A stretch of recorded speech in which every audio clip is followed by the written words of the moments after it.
ସେଦିନ ସାଇକେଲ ଷ୍ଟାଣ୍ଡରେ ସାଇକେଲ ରଖିବା ବେଳେ କେହି ଜଣେ ପଛରୁ ଡାକିଲା, ଆକାଶ। ସେଇ ସ୍ୱରରେ ଯେମିତି ଏକ କରେଣ୍ଟ ଖେଳିଗଲା ଆକାଶ ଛାତିରେ। ଚମକି ପଡ଼ି ପଛକୁ ଚାହିଁଲା ବେଳକୁ ବର୍ଷା। ଆରେ ବର୍ଷା, ତୁ କେତେବେଳେ ଆସିଲୁ? ବର୍ଷା, ଚମକି ପଡ଼ିଲୁ କିରେ? ନା ମ, ଚମକିବି କାହିଁକି? ଆରେ ଆକାଶ ସହ ବର୍ଷାର ସମ୍ପର୍କ ତ କାହିଁ କେଉଁ ଅନାଦି କାଳରୁ ଘନିଷ୍ଠ। ଆଉ ବର୍ଷା ଡାକରେ ଆକାଶ ଚମକିବ? ନା ନା, ଇମ୍ପସିବଲ୍। ବର୍ଷା, ଆରେ ବା, ଆମ ସାହିତ୍ୟିକଙ୍କ ମୁହଁରେ ଆଜି ଓଡ଼ିଆ ଛାଡ଼ି ଇଂଲିଶ। ଆକାଶ, ଆରେ ଓଡ଼ିଆ ହେଉ କି ଇଂଲିଶ, ସାହିତ୍ୟ ସବୁଥିରେ ଅଛି। ଯଦି ଇଂରାଜୀରେ ସାହିତ୍ୟ ନଥାନ୍ତା ତେବେ ସେକ୍ସପିୟରଙ୍କ ଭଳି ମହାନ କବିଙ୍କ କବିତା ତ ଇଂଲିଶ ବହିରେ ନଥାନ୍ତା, ବୁଝିଲୁ? ବର୍ଷା, ଆରେ ଛାଡ଼ ସେ କଥା। ମୁଁ ଶୁଣିଲି ତୁ କୁଆଡ଼େ କବିତା ଲେଖୁଛୁ। ଏ ଆକାଶ, ମୋ ପାଇଁ ଗୋଟେ କବିତା ଲେଖିଦେ ନା। ହଁ, ମୋ ପାଇଁ କାହିଁ ଲେଖିବୁ, ମୁଁ ତୋର କିଏ କି? ଏତିକି କହିଲା ବେଳକୁ ବର୍ଷା ଆଖିର ଅମାନିଆ ଲୁହ ଦୁଇ ଧାର ହୋଇ ବହି ଆସିଲା ତା ଅଜାଣତରେ। ଆଉ ସେଇ ଲୁହ ବର୍ଷାକୁ ଭିଜେଇବା ଆଗରୁ ସେଥିରେ ଭିଜି ସାରିଥିଲା ଆକାଶ। ଏବେ ବର୍ଷା ବି ଚୁପ୍, ଆଉ ଆକାଶ ବି ଚୁପ୍। ବର୍ଷା ଆଖିରେ ଆଖି ମିଳେଇ ଆକାଶ ଖୋଜୁଛି ନିଜର ଅସ୍ତିତ୍ୱକୁ। ଆଉ ବର୍ଷାର ଛଳ ଛଳ ଆଖିରେ ଆକାଶର ପ୍ରତିବିମ୍ବ ଛଡ଼ା ଅନ୍ୟ କିଛି ବି ନାହିଁ। ଏକ ଅକୁହା ଯନ୍ତ୍ରଣାରେ ଜର୍ଜରିତ ହେଲା ପରି ଦୁହେଁ ଆଖିରେ ଆଖିରେ ପଢ଼ୁଛନ୍ତି ନିଜ ମନର ଅକୁହା କଥାକୁ। ଏହି ସମୟରେ ହଠାତ୍ ସାଇକେଲ ଘଣ୍ଟିର ଶବ୍ଦରେ ଆଚ୍ଛନ୍ନ ନୀରବତାକୁ ଭଙ୍ଗ କରି ଶ୍ରାବଣୀ ଡାକିଲା, ବର୍ଷା, ଏ ବର୍ଷା। ଆରେ ଡେରି ହେଇଗଲାଣି, ଆସୁନୁ ଯିବା, କ୍ଲାସ୍ ଆରମ୍ଭ ହେଲାଣି ଯେ। ଆଜି ଅନର୍ସ ଅଛି, ମ୍ୟାଡ଼ାମ୍ ଆସିଯିବେ ଯଦି ଗାଳି ପଡ଼ିବ, ଜଲ୍ଦି ଆ। ବର୍ଷା କିଛି ନ କହି ସେଠାରୁ ଚାଲିଗଲା। ଆଉ ଆକାଶ ସେଇଠି ଛିଡ଼ା ହୋଇ ରହିଲା କିଛି ସମୟ ପାଇଁ। ଦିନସାରା ଆକାଶର କଲେଜରେ ମନ ଲାଗିଲା ନାହିଁ। ଖାଲି ଆଖି ଆଗରେ ଭାସିଗଲା ବର୍ଷାର ଛଳ ଛଳ ଆଖି ଆଉ ତା'ର ଅଭିମାନ ଭରା କେଇ ପଦ। ଭାବିଲା କ୍ଲାସ୍ ପରେ ବର୍ଷା ସହ ପୁଣି ଦେଖା ହେବ ସାଇକେଲ ଷ୍ଟାଣ୍ଡରେ, ଆଉ ସେଇଠି ତା ସହ କଥା ହେବି।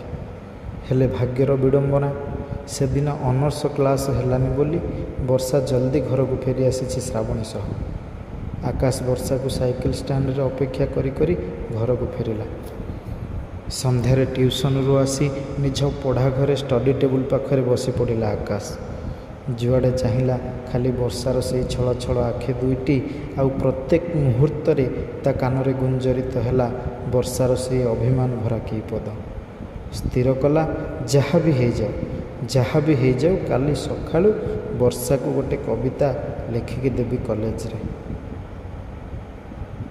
ନିଜ କବିତା ଲେଖା ଖାତା ଓ ପେନ୍ ଧରି ବସି ପଡ଼ିଲା ଆକାଶ, ଆଉ ଆରମ୍ଭ କଲା କବିତା ଲେଖା। ହେଲେ କେଉଁଠୁ ଲେଖିବ, କ'ଣ ଲେଖିବ, କିଛି ସ୍ଥିର କରିପାରିଲା ନାହିଁ। ବୋଉ ଖାଇବାକୁ ଡାକିବାରୁ ମନା କଲା, ମୋର ଇଚ୍ଛା ନାହିଁ, ତୁମେ ଖାଇକି ଶୋଇପଡ଼।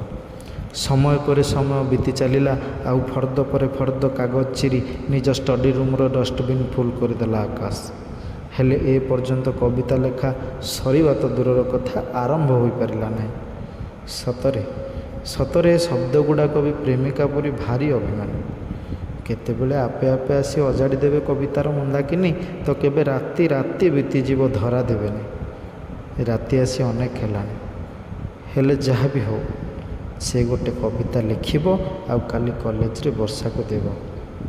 ଧୀରେ ଧୀରେ ରାତି ବଢ଼ିବା ସହ ଗୋଟେ ଗୋଟେ ଶବ୍ଦକୁ ଯୋଡ଼ି ବର୍ଷା ପାଇଁ ଆକାଶ ତୋଳିଲା କବିତାର ତାଜମହଲ।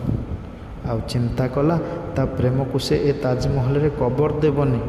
କାଲି ବର୍ଷାକୁ ନିଜ ମନ କଥା ଖୋଲି କହିଦେବ। ଆଉ ଦୁନିଆର ସବୁ ବନ୍ଧ ବାଡ଼ ଡେଇଁ ଆକାଶ ଆଉ ବର୍ଷା ସେଇ ତାଜମହଲ ଭିତରେ ଦୁଇଟି ପ୍ରେମ ପକ୍ଷୀ ହୋଇ ଉଡ଼ି ବୁଲିବେ। ସେଇ ଷ୍ଟଡି ଟେବୁଲରେ ମୁଣ୍ଡ ରଖି ଶୋଇପଡ଼ିଥିବା ଆକାଶର ନିଦ ଭାଙ୍ଗିଗଲା ବୋଉଙ୍କ ଡାକରାରେ। ଆକାଶ, ଆକାଶ, ଆରେ ବାବା ଉଠ ନା, ଦିନ ଆସି କେତେ ହେଲାଣି, ଯା ଟିକେ ମାର୍କେଟରୁ ପରିବା ଆଣିଦେବୁ। ଜଲ୍ଦି ଜଲ୍ଦି ଯା ବାବା, ଆସିଲେ ପୁଣି କଲେଜ ଯିବୁ। କଲେଜ କଥା ଶୁଣି ଆକାଶର ବର୍ଷା କଥା ମନେ ପଡ଼ିଗଲା। ଆଉ ସେ ତରତର ହୋଇ ମାର୍କେଟ ବାହାରିଗଲା। ଘରଠାରୁ ମାର୍କେଟ ମାତ୍ର 5 କିଲୋମିଟର। ଦୁଇ ପାଖରେ କାକର ଲଗା ପାଚିଲା ଧାନ କିଆରି ଆଉ ମଝିରେ ରାସ୍ତା।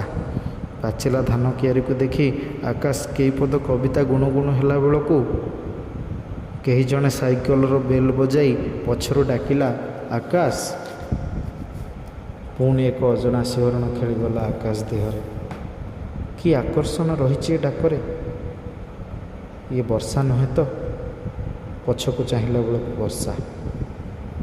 ଆକାଶ, ଆରେ ବର୍ଷା, ତୁ କୁଆଡ଼େ? ପୁଣି ଏତେ ସକାଳୁ କୁଆଡ଼େ ଯାଇଥିଲୁ? ବର୍ଷା, ଆରେ କାଲି କଲେଜ ସାରି ମାଉସୀ ଘରକୁ ଯାଇଥିଲି। ଏଇ ଦାମୋଦରପୁର ମ। ସକାଳୁ ଘରକୁ ଯାଉଛି, ଡେରି ହେଇଯିବ କଲେଜ ଯିବାକୁ ତ, ସେଥିପାଇଁ ସକାଳୁ ସକାଳୁ ପଳେଇ ଆସିଲି। ହଉ ହଉ ଦେ ଛାଡ଼, ମୋ କବିତା ମୋତେ ଦେଲୁ, ଜଲ୍ଦି ଦେ। ଆକାଶ, କବିତା? ଆରେ ହଁ, କବିତାଟେ ଲେଖିଦେବୁ ବୋଲି କାଲି କହିଥିଲି ପରା। ହଁ ଲେଖିଛି ଯେ କଲେଜରେ ଦେବି। ବର୍ଷା, ଆରେ ବୁଧୁ, ସୁନସାନ ରାସ୍ତା, ପାଖରେ ଏଡ଼େ ସୁନ୍ଦରିଆ ଝିଅ, କବିତା ପଢ଼ି ପ୍ରପୋଜ ମାର ନା, କାଳେ ପଟିଯିବ। ଆକାଶ କିଛି ନ କହି ପକେଟରୁ କାଗଜଟିକୁ ବାହାର କରି ବଢ଼େଇ ଦେଲା ବର୍ଷା ହାତକୁ। ଆଉ ବର୍ଷା ସାଇକେଲରୁ ଓହ୍ଲେଇ ପଡ଼ି କବିତାକୁ ପଢ଼ି ପକାଇଲା। ଆଉ ଧୀରେ କରି କହିଲା, ଆଇ ଲଭ୍ ୟୁ ଆକାଶ, ତୁ ଖାଲି ମୋର। କଥା ଦେ ସବୁବେଳେ ଖାଲି ମୋର ହେଇ ରହିବୁ। ଆକାଶ କିଛି କହିବା ଆଗରୁ ବର୍ଷା କଲେଜରେ ଦେଖାହେବ କହି ସେଠାରୁ ସାଇକେଲ ଜୋରରେ ଚଲାଇ ପଳାଇଲା। ଆକାଶ ଘର କାମ ସାରି କଲେଜରେ ପହଞ୍ଚିଲା ବେଳକୁ ଶୁଣିବାକୁ ପାଇଲା କଲେଜ ଛୁଟି। ଛୁଟିର କାରଣ ପଚାରି ବୁଝିଲାରୁ ତା ପାଦ ତଳୁ ମାଟି ଖସିଗଲା। କାରଣ କାଲି ମାଉସୀ ଘରକୁ ଯିବା ବାଟରେ ବର୍ଷାର ଆକ୍ସିଡେଣ୍ଟରେ ଡେଥ୍ ହୋଇଯାଇଛି। ସେଥିପାଇଁ କଲେଜରେ ଏକ ଶୋକସଭାର ଆୟୋଜନ କରାଯାଇଛି ଓ ବର୍ଷା ସ୍ମୃତିରେ କଲେଜ ଛୁଟି ଅଛି। ସତରେ ଜୀବନର କେତେ ରଙ୍ଗ। ଆକାଶ ବର୍ଷା ପାଇଁ ଯେଉଁ ତାଜମହଲ ତୋଳିଥିଲା, ସେଇ ତାଜମହଲରେ ତା'ର ପ୍ରେମକୁ ସେ କବର ଦେଇଦେଲା। ଆଉ ବର୍ଷା ଆକାଶଠାରୁ ଯେତେ ଦୂରକୁ ଗଲେ ମଧ୍ୟ ସବୁଦିନ ପାଇଁ ସେଇ ଆକାଶର ହୋଇ ରହିଗଲା।